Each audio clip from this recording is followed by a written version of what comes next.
Assalamualaikum warahmatullahi wabarakatuh.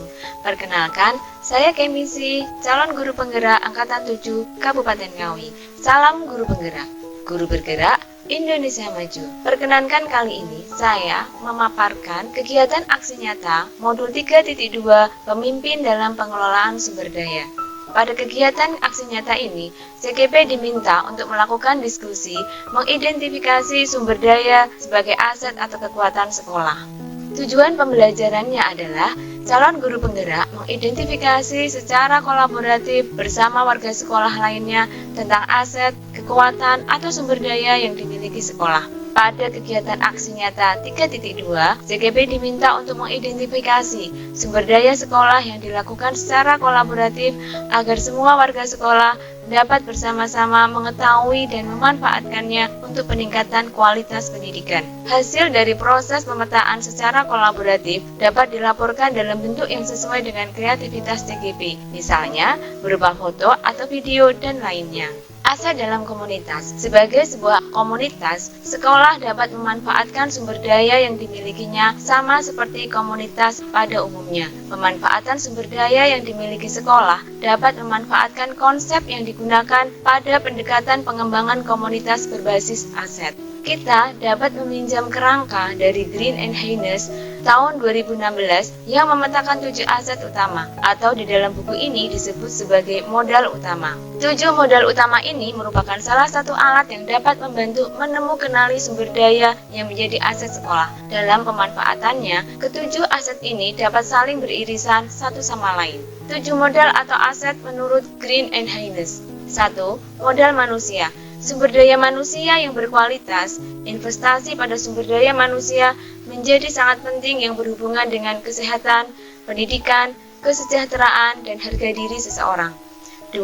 Modal sosial. Modal sosial dimaknai sebagai norma dan aturan yang mengikat warga masyarakat yang ada di dalamnya dan mengatur pola perilaku warga, juga unsur kepercayaan dan jaringan antara unsur yang ada di dalam komunitas atau masyarakat. 3. Modal politik. Modal politik berkaitan dengan kekuasaan dan kebijakan. Modal politik juga menjadi sebuah instrumen melalui sumber daya manusia yang dapat mempengaruhi kebijakan untuk mencapai kepentingan. Selain itu, modal politik dapat bersifat struktural apabila merujuk pada atribut-atribut dalam sistem politik yang menajamkan partisipasi dalam pengambilan keputusan. 4. Modal agama dan budaya. Agama merupakan suatu sistem perilaku yang mendasar dan berfungsi untuk mengintegrasikan perilaku individu di dalam sebuah komunitas, baik perilaku lahiriah maupun simbolik. Agama menuntut terbentuknya moral sosial yang bukan hanya kepercayaan, tetapi juga perilaku atau amalan. Kebudayaan merujuk pada hasil cipta dan karya manusia yang unik yang lahir dari serangkaian ide, gagasan, norma, perilaku, serta benda. Modal budaya dijelaskan dari 3 hal, yaitu keadaan yang melekat dan mewujud seperti nilai dan tradisi yang dianut dan berkembang dalam masyarakat, keadaan konkret hasil cipta dan karya manusia. 5.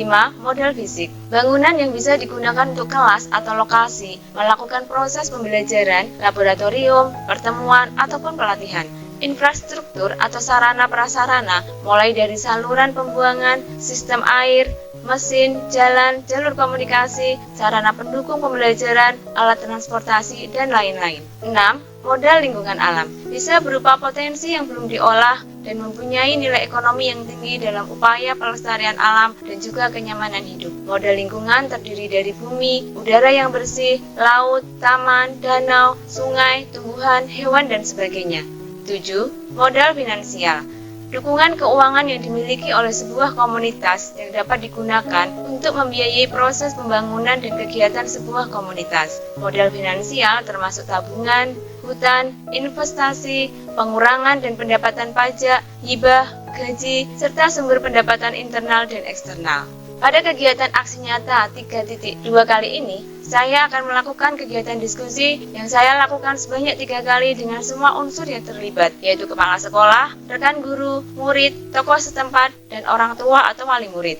Diskusi yang pertama saya lakukan pada hari Selasa tanggal 16 Mei 2023 dilakukan dengan melibatkan semua unsur, yaitu kepala sekolah, rekan guru, murid, tokoh setempat, dan orang tua atau wali murid. Diskusi yang kedua dilaksanakan pada hari Rabu tanggal 17 Mei 2023 dengan melibatkan unsur kepala sekolah, dewan guru, dan tenaga kependidikan, serta tokoh setempat. Diskusi yang ketiga dilaksanakan pada hari Jumat, tanggal 19 Mei 2023. Dilakukan dengan melibatkan semua unsur, yaitu kepala sekolah, rekan guru, murid, tokoh setempat, dan orang tua atau wali murid. Kegiatan diskusi tersebut saya dokumentasikan berupa video, foto, daftar hadir, notulen rapat, dan hasil pemetaan. Berikut saya sampaikan kegiatan diskusi yang telah saya lakukan untuk memenuhi tugas aksi nyata modul 3.2, yaitu pemimpin dalam pengelolaan sumber daya.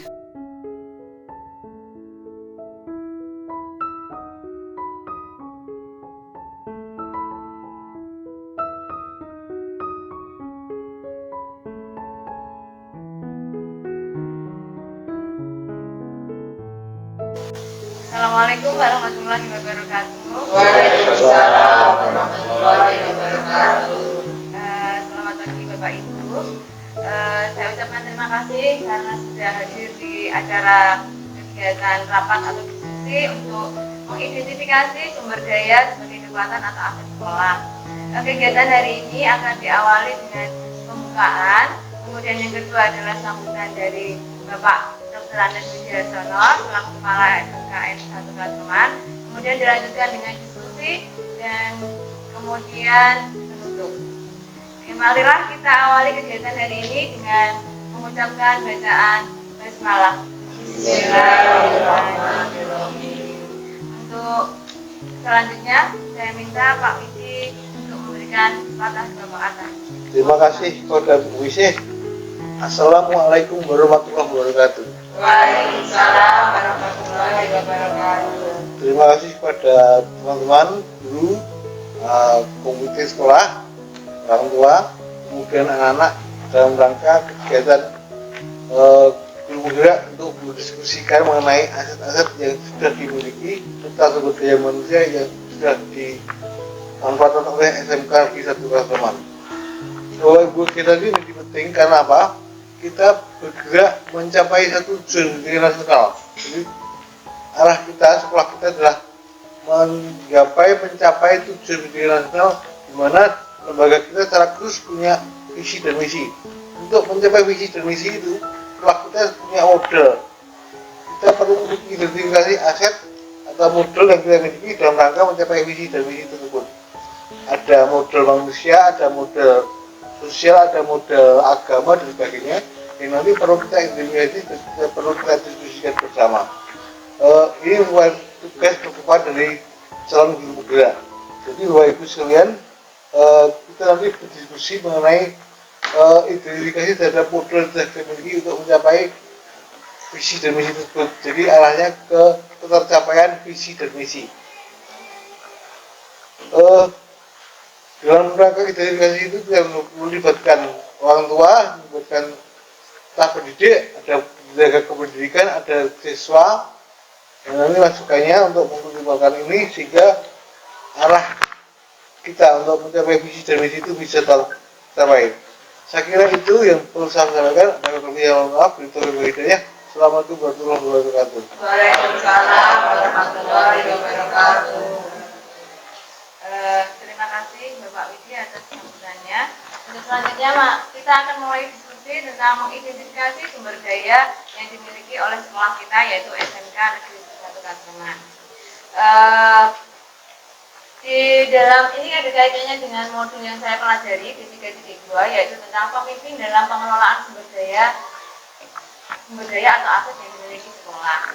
Jadi di sini seperti yang sudah saya bagikan tadi materinya, di situ kan adalah disebutkan bahwa sekolah itu sebagai ekosistem. Jadi di dalam sebuah ekosistem di sekolah kita itu terdapat unsur, yaitu unsur biotik atau unsur yang hidup dan unsur abiotik atau unsur yang tidak hidup. Dan kedua unsur ini akan saling berinteraksi satu sama lain sehingga menciptakan hubungan yang selaras dan harmonis. Kemudian di bawahnya itu ada faktor biotik atau unsur hidup, diantaranya itu ada murid, kepala sekolah, guru, staf, tenaga kependidikan, pengawas sekolah, orang tua, masyarakat sekitar sekolah, dinas terkait, dan pemerintah daerah. Itu adalah faktor biotik atau unsur yang hidup. Kemudian untuk faktor yang abiotik atau unsur tidak hidup, diantaranya adalah keuangan, sarana prasarana dan lingkungan alam. Nah, di dalam karena setiap sekolah memiliki aset, jadi ada dua jenis pendekatan yang bisa digunakan, yaitu pendekatan berbasis kekurangan dan pendekatan berbasis aset. Biar Bapak Ibu itu memahami yang dimaksud dengan pendekatan berbasis aset dan pendekatan berbasis masalah atau kekurangan, saya perlihatkan videonya sebentar ya. Tapi mungkin karena ini nggak pakai Samsung, mungkin nggak begitu terdengar.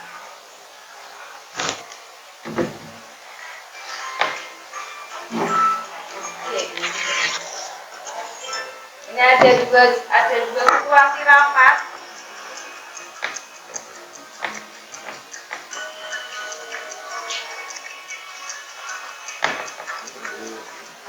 Baik Bapak Ibu sekalian, pagi ini saya sengaja mengundang Bapak Ibu di sini karena ada hal yang harus kita bicarakan. Tadinya sebenarnya kita akan melaksanakan acara di sekolah, tapi saya kita bisa bagaimana menurut Bapak dan Ibu sekalian?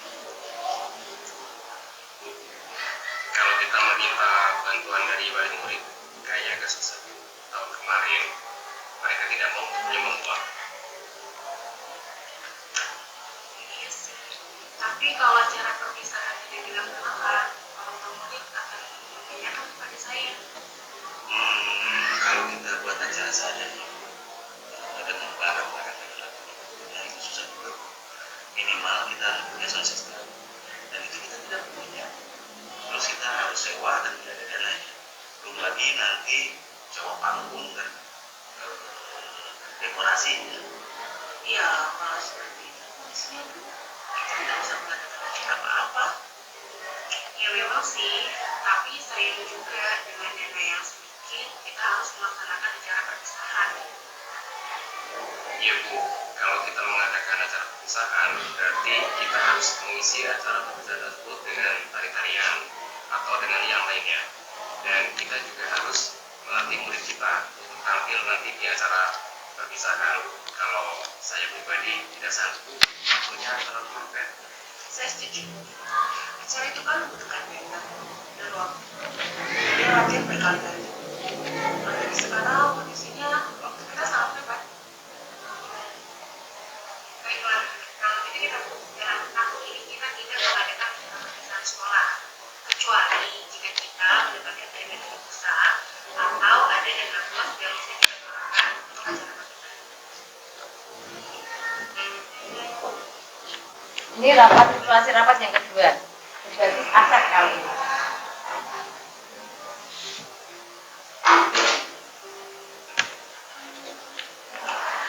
Baik Bapak dan Ibu, mengingat sebentar lagi kita akan mengadakan acara perpisahan sekolah, dan sebagaimana diketahui bersama, kita memiliki anggaran yang tidak cukup banyak. Bagaimana kalau kita menggunakan apa yang ada dan apa yang bisa kita lakukan agar acara perpisahan berkesan untuk anak-anak murid kita? Iya Bu, kita bisa membuat acara perpisahan sesuai dengan kemampuan kita. Misalnya kita bisa meminjam aula kecamatan. Kebetulan ada orang tua wali murid kelas 6 sebagai pengurusnya. Nanti saya akan tanya bagaimana prosedurnya untuk meminjam aula tersebut. Boleh juga tuh Pak, bagaimana dengan dekorasi dan panggung? Untuk kebutuhan itu sudah saya catatkan di sini Bu. Yang pertama itu untuk panggung nanti kita bisa menggunakan meja-meja kelas kita susun jadi panggung bisa juga.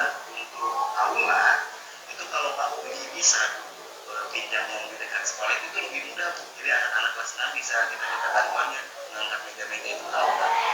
Nah terus yang ketiga untuk dekorasi sama hiasan bunga kita bisa pinjam guru-guru yang lain. Atau kalau misalnya kita bisa pinjam ke siswa. Terus kita itu ada Bu, anak-anak kita yang bikin kita untuk keterampilan itu bisa kita gunakan.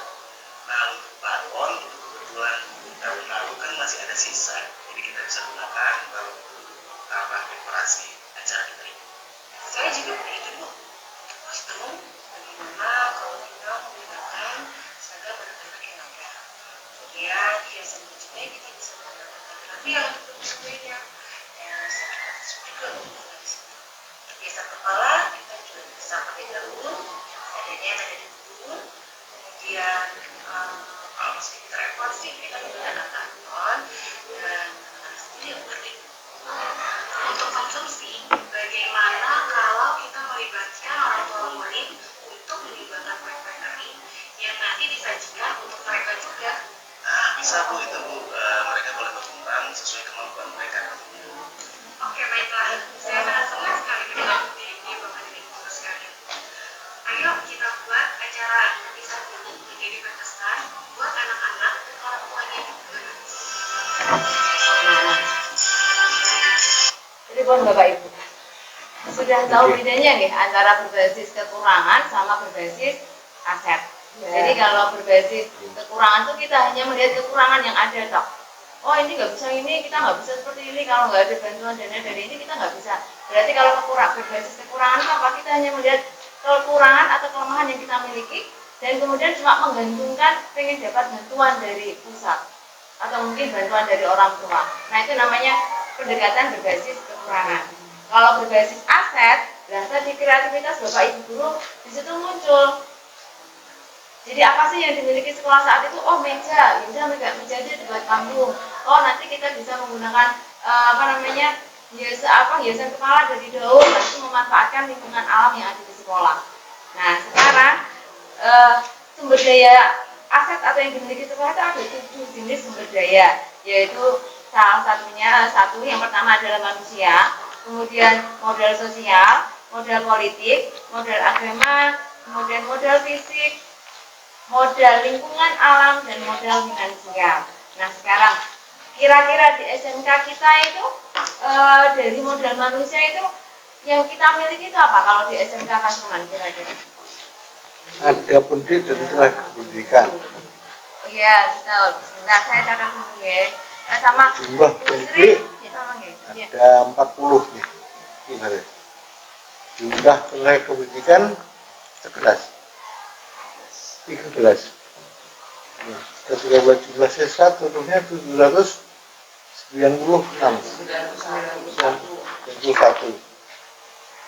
Jadi itu modal sumber daya manusia yang dimiliki lembaga. Dan di 11 itu pendidik 40. Tenaga kependidikan ada 13 hari. Siswa ada 793.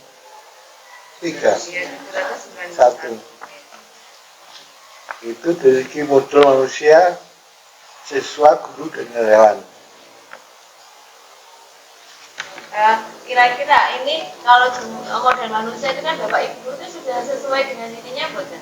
Sudah sesuai dengan apa yang diampu, mungkin tenaga pendidikannya sudah sudah S1 mungkin, itu kan termasuk kualifikasi atau kualitas dari sumber daya yang kita miliki.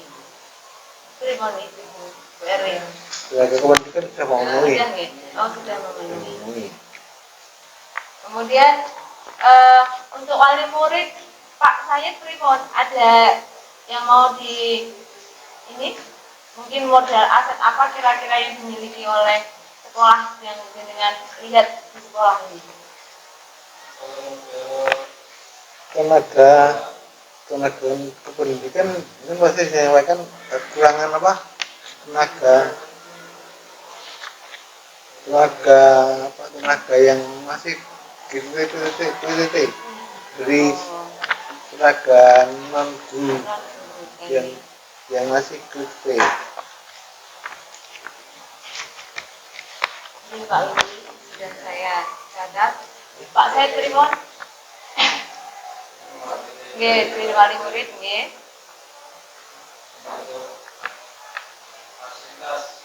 Fasilitas sekolahan nggih, pribon untuk fasilitas sekolahan. Oh, fasilitas.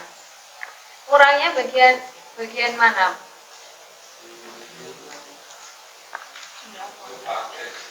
Oh, tempat parkir nggih.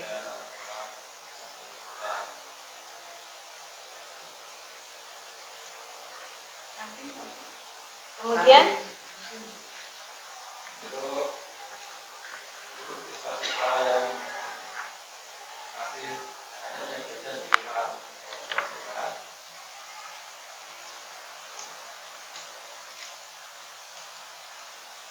Nggih. mohon ulangan kantin atau Lahan parkir. Oh, nggih. Nah, UPJ ini termasuk ke model sosial. Yang nomor 2 tadi modal manusia sudah kita dapat, jadi jumlah siswa 791, tenaga kependidikan ada 13, guru 40 dan sudah sesuai dengan mapel yang diampu. Kemudian tadi yang dari fisik ya Pak saya tadi ya, dari fisik tadi fasilitas sekolah diantaranya kekurangan tempat parkir dan kantin sekolah yang belum memadai jumlahnya gitu ya. Kemudian untuk modal sosial itu aturan atau norma yang mengikat warga sekolah. Jadi ini bisa berbentuk organisasi atau kelompok atau komunitas yang ada di dalam sekolah tersebut dengan yang memiliki kerjasama, saling rasa percaya dan memiliki masa depan yang sama. Jadi intinya di sini itu memiliki visi dan misi yang sama. Nah, kira-kira ini untuk modal sosial pripun? model sosial untuk mencapai visi dan misi sekolah.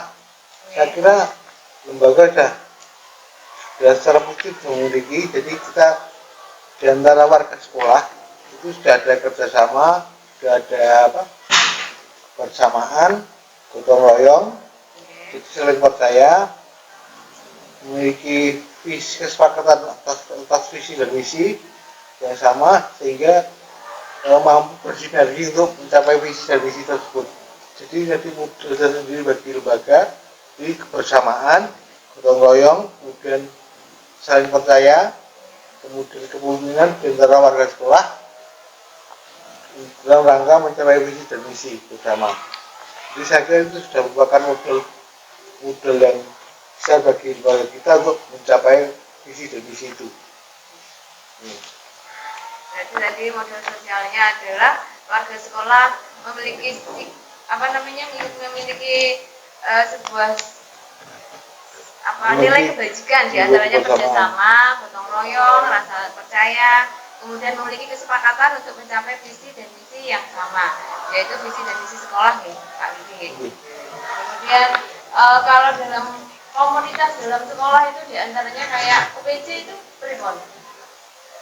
Nanti model finansial tuh. Ya. Saya model politik. Ya, UPJ bisa masuk ke model finansial. Yang di sini di model sosial itu masuknya ke komunitas. Jadi UPJ itu kan sama seperti komunitas yang ada di dalam sekolah. Jadi di sini kan tadi Bu Latifah mengatakan kalau sudah ada UPJ sekolah, semua jurusan juga. Kemudian untuk aturan atau norma pripun itu? Bu Erlin. Peraturan di sekolah sudah ada, itu peraturan di sekolah ini sudah ada kesepakatan di antara bapak guru dan siswa dan juga wali murid ataupun komite sudah ada kesepakatan, baik itu mengenai jam sekolah, maksudnya jam berapa pulangnya, kemudian mengenai seragam sekolah dengan kegiatan apel pagi ataupun kebiasaan yang sudah kita lakukan itu kebiasaan disiplin.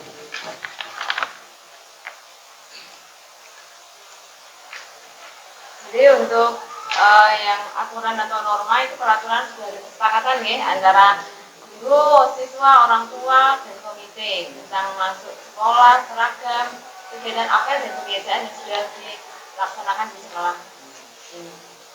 Berarti untuk modal sosial sudah muncul di sini yaitu aturan tadi, kemudian visi yang sama, kemudian ada aturan norma yaitu komunitas UPJ juga, kemudian aturan norma yang memiliki rasa kerjasama, gotong royong dan rasa saling percaya tadi. Kemudian untuk modal politik ini modal politik itu yang berhubungan dengan kekuasaan dan kebijakan. Salah satu aset sekolah dapat digunakan untuk melahirkan kebijakan yang berorientasi pada kualitas pembelajaran.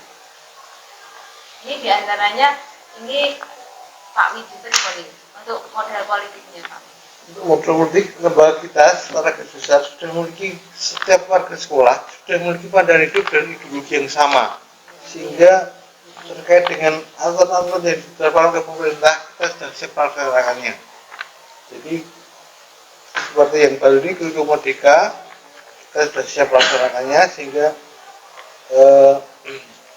model politik yang berupa pandangan hidup dan ideologi sudah tidak ada masalah di lembaga kita. Ini pernah saya alami waktu saya mengajar di Beringin dulu. Jadi pada mengajar di Beringin itu ada kelompok orang komplit yang menentang kebijakan sekolah di pemerintah. Jadi pada saya itu menolak kebijakan sekolah yang menerapkan kebijakan pemerintah karena tidak percaya lagi dengan pemerintah. Kemudian waktu di SMK 1 juga pernah saya alami, itu alumni SMK 1 ada yang menjadi ikut gerakan ekstrem baru kuliah di UNS, sehingga sekolah cukup diributkan dengan pemasaran itu. Saya berkali-kali dipanggil ke polisian dan ke Koramil sehingga untuk ditanyai mengenai identitas yang bersangkutan. Di lembaga kita tidak ada masalah kaitannya dengan modal politik terkait dengan pandangan hidup dan ideologi. Berarti untuk modal politik semua Bapak Ibu guru yang ada di SMK Kasaman itu sudah mengikuti kebijakan yang sudah dibuat oleh Bapak Kepala Sekolah, yang Bapak Kepala Sekolah itu mengikuti aturan dari pemerintah gitu nih Pak. Jadi di SMK Kasaman tidak ada kelompok-kelompok tertentu yang mungkin menentang kebijakan dari sekolah, karena semua memiliki ideologi dan pandangan hidup yang sama. Oke, untuk modal agama sekarang. Yang keempat adalah modal agama dan budaya. Ini merupakan perilaku yang mendasar dan berfungsi untuk mengintegrasikan perilaku individu di dalam sebuah komunitas, baik perilaku lahiriah maupun simbolik. Sedangkan budaya melahirkan karya cipta manusia yang unik. Ini kira-kira untuk modal agama. Ini dari siswa Asroful dan Randi.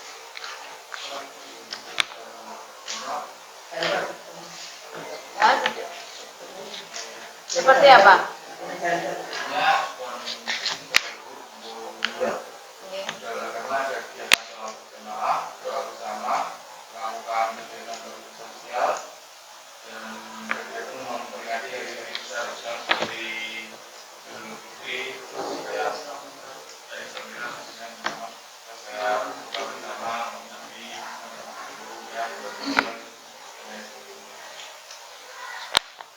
Kemudian untuk modal budayanya,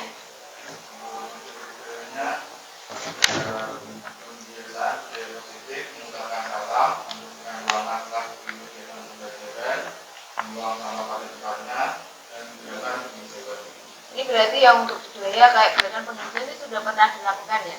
Waktu kegiatan apa kelas meeting? Kelas meeting ya, kelas meeting kan lomba untuk membuat taman yang berada di depan kelasnya masing-masing.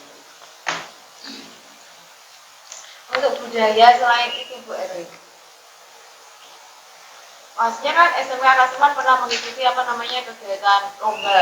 Kemarin saya ingat ada lomba tari ya, itu juga bisa masuk. Yang dipakai itu ya untuk melatih nari itu dari pihak luar gitu. Itu berarti kita memanfaatkan budayawan yang melatih anak-anak, itu berarti termasuk aset dari daerah, karena budayawan itu juga termasuk asetnya miliknya daerah. Kemudian sudah untuk yang modal fisik, di sini diantaranya ada bangunan, laboratorium, ruang pertemuan dan ruang pelatihan. Ini kira-kira dari Mas Tres, Pak Tres, Beko. Untuk kira-kira dilihat dari bangunan fisik SMK ini tuh bagaimana Pak? Apa mungkin Mas kira-kira asetnya itu apa aja untuk yang modal fisik itu?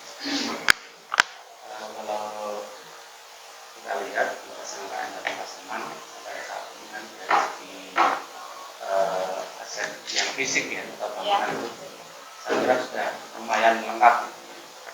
Artinya mulai dari ruang kelas, kemudian ruang praktek siswa, kemudian untuk ruang-ruang pendukung yang lain sudah ada, meskipun harus kita akui memang kita itu ada masalah itu terbatasnya lahan lahan yang dimiliki oleh SMK Angkat Pasuruan, sehingga kita harus mari memanfaatkan lahan yang ada.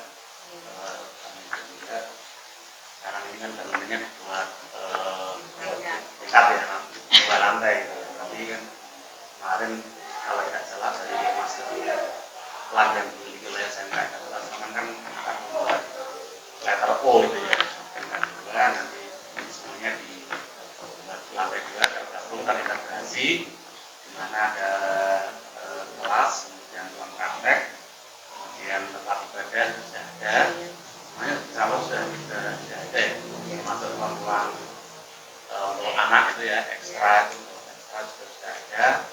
Kemudian yang mungkin yang masih kurang adalah tadi yang disampaikan oleh Pak Syahid tadi, kantin itu tempat parkirnya masih kurang ya, kurang luas. Kemudian yang juga masih kurang kami lihat adalah UPJ. Nah, ruang-ruang UPJ itu kan sudah ada tapi kan belum sesuai, belum lengkap. Nanti kedepannya kami harapkan itu nanti dilengkapi oleh pihak sekolah.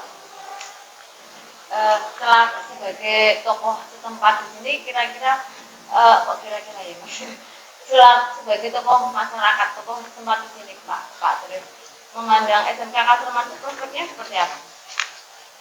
Kalau kami lihat sih dengan segala aspek ya yang mendukung itu, harusnya SMK Pasuruan itu bisa menjadi sekolah yang semakin berkembang ke depannya. Gitu.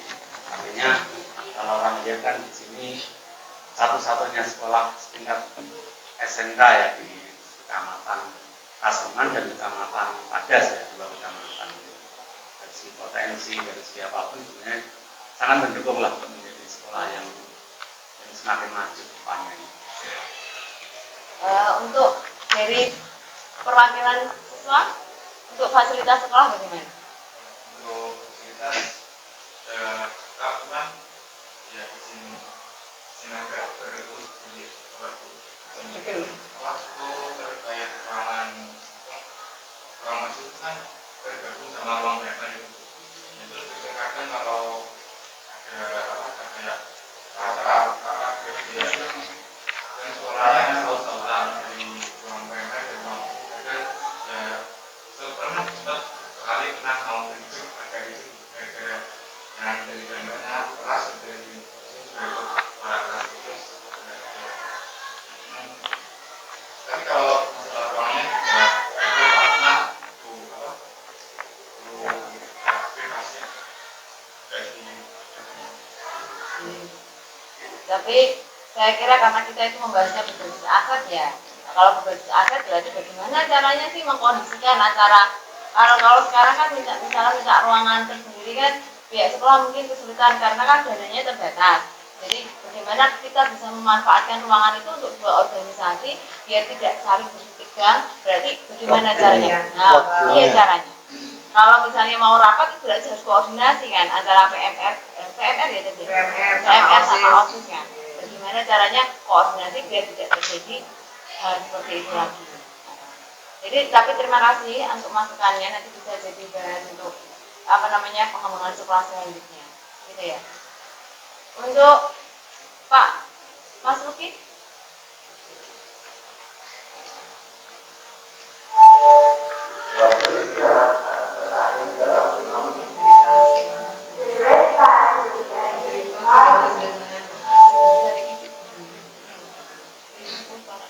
Gimana? Ya, kami mengambilkan sedikit untuk fasilitas alhamdulillah sudah lengkap untuk yang mulai dari ruang terus ruang laboratorium untuk ruang organisasi dan tentunya untuk infrastruktur juga sudah lumayan lengkap mulai dari kami menggunakan mulai dari kami siswa juga juga ada terus untuk guru juga sudah ada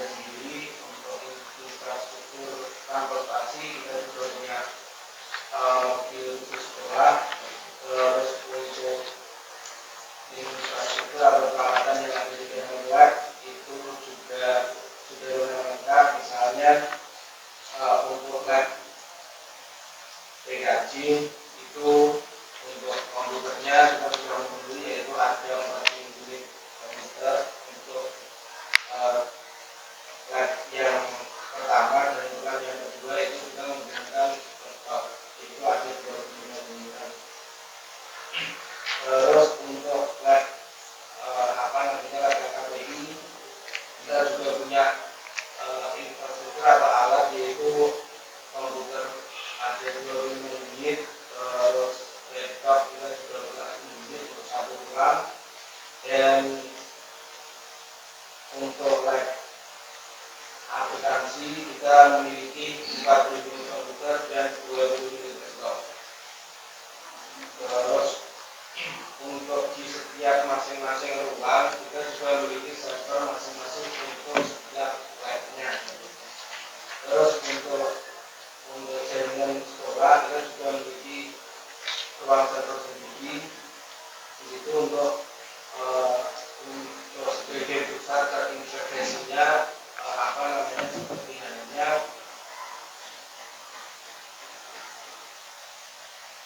raport untuk siswa dan mungkin ada website atau sebagainya, yaitu nanti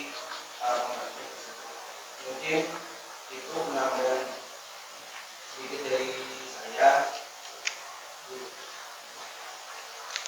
Ya, terima kasih untuk tambahannya Pak Mas Rukin. Jadi tadi ada tambahan tiap lab sudah tersedia, ada AC-nya ya tadi ya. Tiap aplikasi ada 40 unit. Unit pertama lab kedua menggunakan laptop 25 unit. Lab KPI tadi ada 10 unit laptop, kemudian komputer, ruangan sudah ber-AC. Yang lab AK tadi berapa? Oh, 40. Untuk lab AK itu 40 unit komputer dan 20 unit laptop. Jadi dari model fisik, bangunan, laboratorium, sebenarnya SMK kita sudah cukup terpenuhi fasilitasnya ya. Cuma ada kekurangan di bagian ruang OPD, kantin dan tempat parkir ya. Kemudian untuk yang ketujuh yaitu modal lingkungan alam. Jadi Bapak itu ya yang keenam, maaf. Yang keenam adalah model lingkungan alam, yaitu di SMK kita itu model lingkungan alamnya itu kira-kira apa yang bisa dimanfaatkan untuk kegiatan pembelajaran? Mungkin dari pihak siswa, lingkungan alam yang bisa mendukung proses pembelajaran. Seperti pohon-pohon terkenal, kalau yang dari luar itu ya, kan ada pohon yang pendidikannya ya nggak terlalu panas. Kan kadang yang dari atas maupun ya dari atas dari bawah itu kan kadang kena paparan panas. Itu ada pohonnya itu agak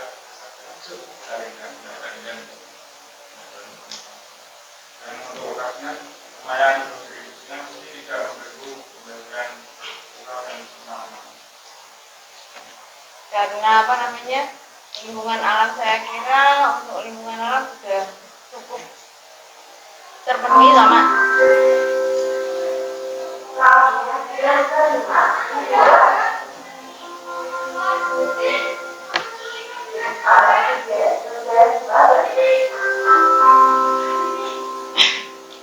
jadi untuk lingkungan alamnya SMK kita sudah cukup nyaman ya, karena jauh dari kebisingan, karena kan kita nggak jauh-jauh dari jalan raya.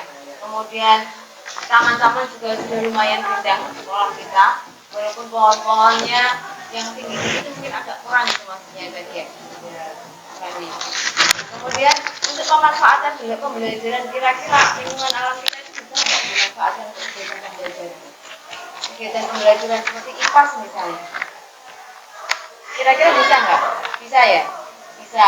Jadi misalnya materi IPAS mungkin anak-anak dibawa untuk kan di samping-samping sekolah kita itu kan ada banyak yang masih sawah-sawah. Itu mungkin bisa untuk kegiatan IPAS untuk mengetahui bagaimana ekosistem di perairan. Maksudnya misalnya anak-anak belajar tentang siklus rantai makanan itu kan bisa dari sana. Diajak anak-anak untuk ke sawah, mungkin ke taman atau apa untuk melihat secara langsung gitu. Kira-kira bisa apa tidak itu kalau tempat kita ini? Bisa ya. Jadi lingkungan alam kita sudah mampu untuk digunakan atau dimanfaatkan untuk menunjang kegiatan pembelajaran bagi siswa. Kemudian untuk model yang terakhir yaitu model finansial, ini model keuangan sekolah, karena ini termasuk faktor abiotik tadi, karena ini kan karena dana sekolah tanpa memiliki modal keuangan itu nggak mungkin bisa jalan operasionalnya. Nah, kira-kira ini dari modal finansial yang selain ini sebenarnya yang dibahas karena berbasis aset bukan dana bantuan. Harusnya yang sekolah bisa menghasilkan ini. Harusnya, karena apa? Kita ini membahas tentang aset sekolah yang bisa dicapai dengan menggunakan peralatan atau aset yang dimiliki sekolah, jadi bukan dari dana bantuan harusnya. Nah, kira-kira di sini apa boleh Pak? Ya pengembangan PC. Oh iya, berarti ya UPC ya Pak ya. Di sini kan sudah ada dibentuk UPC ya, setidaknya walaupun hasilnya belum begitu banyak, tetapi paling tidak sudah bisa menghasilkan dana yang bisa untuk sedikit membantu untuk kepentingan sekolah yang ada. Maksudnya ya dari masing-masing UPC kan kita sudah ada pembagian hasil yang itu sudah disepakati bersama dari tim UPC dan pengurus UPC. UPC di sekolah kita itu dari jurusan akuntansi, ada minimarket, minimarket. Dari TKJ itu ada TEVA, lalu dari busana ada macam-macam, di situ ada pembuatan pola, menjahit, permak dan lain-lain. Lalu yang terakhir itu dari tata boga, yaitu ada kafe. Kita sudah punya kafe, punya namanya Kafe Ngawili. Oke, lalu yang ada Bank Mini, di situ yang bisa memfasilitasi dari Bapak Ibu guru di sana pun bisa melayani simpan pinjam dan lain-lain termasuk dalam UPC-nya. Nah, ini untuk UPC yang bergerak itu gurunya saja atau murid-muridnya dikerahkan ini? Di sini sudah melibatkan siswa di masing-masing UPC itu dibentuk tiket, jadi ada melibatkan anak, terutama anak kelas 12. Itu salah satunya yaitu untuk mendukung dari mapel, karena ada mapel kewirausahaan. Jadi tujuannya UPC itu salah satunya adalah menyalurkan kemampuan mereka dalam menyerap ilmu dari kewirausahaan dipraktekkan di UPC. Jadi untuk saya contohnya dari tata boga ya, itu kita menggunakan tenaga kerjanya atau memberikan bebannya pada kelas 12, karena diharapkan kelas 12 itu sudah menguasai seluruh teori atau materi tentang kewirausahaan. Jadi saatnya anak untuk mempraktekkan ilmunya. Tentunya masih di bawah bimbingan guru sepenuhnya. Di bawah pengawasan dan masih di bawah pengawasan guru, karena kita belum bisa sepenuhnya melepaskan ke anak. Jadi paling tidak kita memberikan gambaran atau pengalaman pada anak seperti ini loh berwirausaha. Jadi anak itu langsung nyata bisa melayani pelanggan, bisa mengelola keuangan, bisa menyediakan bahan baku dan lain-lain. Mereka semua mengalami hal itu. Diharapkan salah satunya relevansi dengan tujuannya SMK, bahwa setelah lulus itu nanti mereka bisa bekerja, bisa berwirausaha. Salah satunya kita melatih seperti itu supaya mentalnya anak itu sudah jadi. Jadi pada saat nanti keluar dari sini, misal tidak diterima kerja, mereka bisa memanfaatkan ilmu yang ada untuk membuka usaha sendiri di rumah. Itu tujuan kita. Tujuan yang sangat bagus ini. Karena apa namanya? Kita harus memberikan kepercayaan pada murid kita bahwa mereka itu bisa sebenarnya. Jadi biar mereka itu bisa memaksimalkan potensinya. Jadi itu termasuk aset kita. Iya. Aset sekolah. Kemudian dari 1 sampai 7 model atau sumber daya yang dimiliki sekolah tadi, kira-kira dari Bu Ida ada tambahan? Ya, semuanya sudah menyampaikan. Saya mengikuti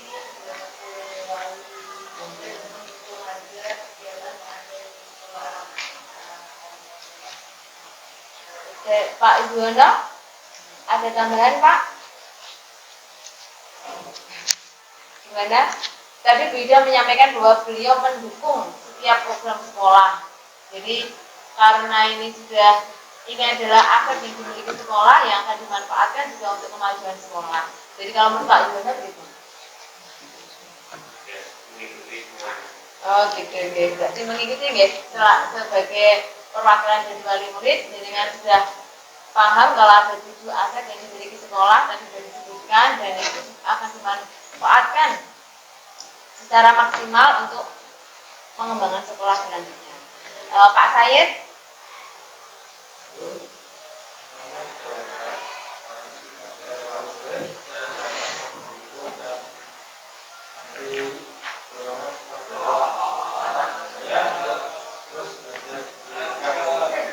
terima kasih. Ini dari tokoh setempat, pripun Pak Tris. Dari semua yang sudah kita bahas, diskusikan tadi, 7 aset sekolah tadi, pripun menurut pendapat jenengan? Dari diskusi yang kita lakukan lihat kita bahwa SMKN dan pasangan ini sebenarnya sudah mempunyai modal aset baik yang biotik maupun aplikasi secara sudah lengkap ya misalnya. Artinya mudah-mudahan juga kami berharap kedepannya sekolah ini semakin berkembang dan terus berkembang. Sekarang dan kemarin bermodal ya, aset modal itu ya. Insya Allah kami bersama wali murid ini akan siap untuk memberikan dukungan ya. Bukan bantuan tapi berupa sumbangan lah. Kalau komite itu kan artinya sumbangan sukarela gitu, dengan bantuan. Artinya kami juga menyadari bahwa pemerintah itu kan ada keterbatasan dana juga gitu. Dan mau tidak mau kami dari komite maupun dari wali murid kan harus ikut membantu sekolah gitu. Bagaimana caranya ke depan sekolah semakin bisa memberikan layanan sesuatu yang maksimal gitu ya. Makanya dari itu harus didukung dengan fasilitas yang fisik maupun bangunan maupun peralatan gitu ya. Makanya insya Allah dari wali murid, dari tokoh-tokoh masyarakat, dari kami, dari warga lingkungan sekitar sekolah siap untuk selalu memberikan bantuan kepada SMKN. Sangat makasih ya Pak. Dari siswa, bagaimana? Dari 7 aset yang sudah kita bahas tadi, kira-kira pendapat kalian? Semua bisa dan bisa mendukung kegiatan model yang sebaik ini dan insya Allah kami juga akan mendukung kegiatan yang Murid itu kan aset sekolah juga kan, modal manusia. Nah, kamu sebagai modal sekolah itu, modal dari sekolah itu, apa yang bisa kamu sumbangkan untuk sekolah ini? Apa yang bisa kamu lakukan? yang seperti misal membuatkan diri ke BPJS seperti saya masuk kan anak rajin, nah itu menyumbangkan tenaga kemungkinan di BPJS luar. Oh, berarti ikut aktif berperan di produksinya TK gitu ya, untuk membantu OPJ sekolah. Selain itu sebagai siswa,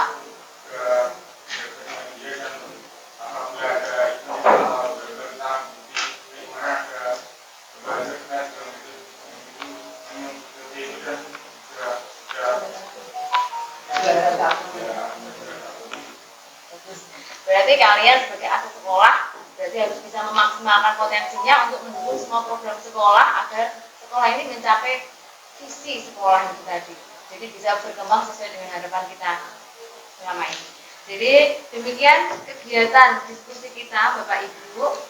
Bisa saya simpulkan tadi dari hasil diskusi kita, untuk modal manusia diantaranya kita memiliki jumlah siswa 791 murid, tenaga kependidikan 13, gurunya ada 40 nggih. Kemudian untuk fasilitas sekolah, untuk modal sosial dulu. Itu tadi semua warga sekolah memiliki sikap atau nilai kebajikan untuk bekerja sama, bergotong royong, saling percaya, dan memiliki kesepakatan bersama untuk mencapai visi dan misi sekolah. Jadi peraturan sekolah sudah dibuat sesuai dengan kesepakatan antara guru, siswa, orang tua, dan komite juga. Kemudian untuk modal politik, ini tadi sudah disampaikan oleh Bapak Kepala Sekolah bahwa semua anggota atau warga sekolah SMK Kasreman itu sudah memiliki pandangan hidup yang sama, ideologi yang sama, dan sudah menerapkan kegiatan kurikulum, kegiatan pembelajaran menggunakan kurikulum Merdeka. Kemudian untuk model agama, budaya dan budaya di sini SMK Kasreman sudah memiliki model agama karena sering melakukan kegiatan keagamaan seperti sholat berjamaah tiap hari ya itu ya. Sholat zuhur berarti ya. Kemudian berdoa bersama, ada kegiatan bakti sosial dan kegiatan memperingati hari-hari besar agama Islam karena kita mayoritas agamanya Islam. Untuk model budaya, tadi SMK Kasreman juga sudah memanfaatkan budaya model manusianya milik pemerintah daerah yaitu budayawan yang melatih siswa di sini untuk mengikuti kegiatan lomba tari dan bisa juara satu kemarin di Berlin. Kemudian di SMK Kasreman juga sudah ada pembiasaan budaya positif seperti mengucapkan salam, membersihkan ruang kelas sebelum jam pembelajaran, kemudian membuang sampah pada tempatnya dan gerakan penghijauan. Kemudian untuk modal fisik tadi sudah lengkap disebutkan ada bangunan kalau SMK Kasreman memiliki laboratorium TKJ 2, kemudian laboratorium AK1 ya, kemudian laboratorium tata boga ada 3, kemudian untuk tata busana ada 2, dan laboratorium komputer KKPI tadi. Dan ruang perpustakaan ada ruang UKS, walaupun tadi masih ada yang kurang yaitu kantin dan tempat parkir serta ruang UPD yang belum memenuhi. Dan dari siswa ada yang mengatakan bahwa ruangan organisasi kurang nyaman gitu ya, tapi sudah ada. Kemudian untuk model lingkungan, karena sekolah kita itu berada jauh dari keramaian, jadi jelas jauh dari kebisingan. Kemudian udara bersih karena kita juga memiliki taman dan pohon-pohon yang cukup rindang di sini. Kemudian untuk modal finansial tadi, pemasukan dana dari sekolah itu bisa didukung dari UPJ sekolah karena ada 4 UPJ berarti Pak? 3 apa Pak? 5. Kalau UPJ-nya kan masing-masing ada atau ditambah dengan KADI. Oh iya, ada kantin, ada bank mini, Oh iya. Berarti untuk modal finansialnya selain dari dana bantuan dari pemerintah, SMK Kasreman juga memiliki pemasukan dari UPJ sekolah, yaitu UPJ TKJ, akuntansi, tata boga dan tata busana. Sehingga 7 aset yang dimiliki sekolah kita ini bisa untuk meningkatkan dan mengembangkan sekolah ini untuk mencapai visi yang diinginkan. Demikian kegiatan diskusi kita kali ini, yaitu identifikasi sumber daya yang dimiliki sekolah sebagai aset atau kekuatan sekolah untuk mencapai visi yang sudah ditetapkan secara kesepakatan bersama ya visinya.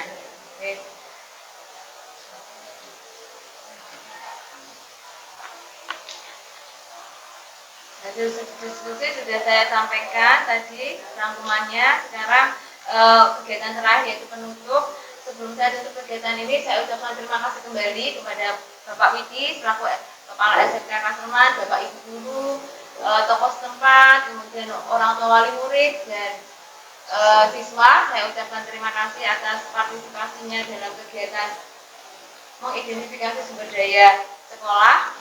Marilah kita tutup kegiatan diskusi ini dengan bacaan hamdalah bersama-sama. Alhamdulillahirabbil alamin. Matur suwun. Wassalamualaikum warahmatullahi wabarakatuh. Waalaikumsalam warahmatullahi wabarakatuh. Pak Widi.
Demikian hasil kegiatan aksi nyata 3.2 yang telah saya lakukan. Sekian, terima kasih. Salam guru penggerak. Tergerak, bergerak, menggerakkan. Wassalamualaikum warahmatullahi wabarakatuh.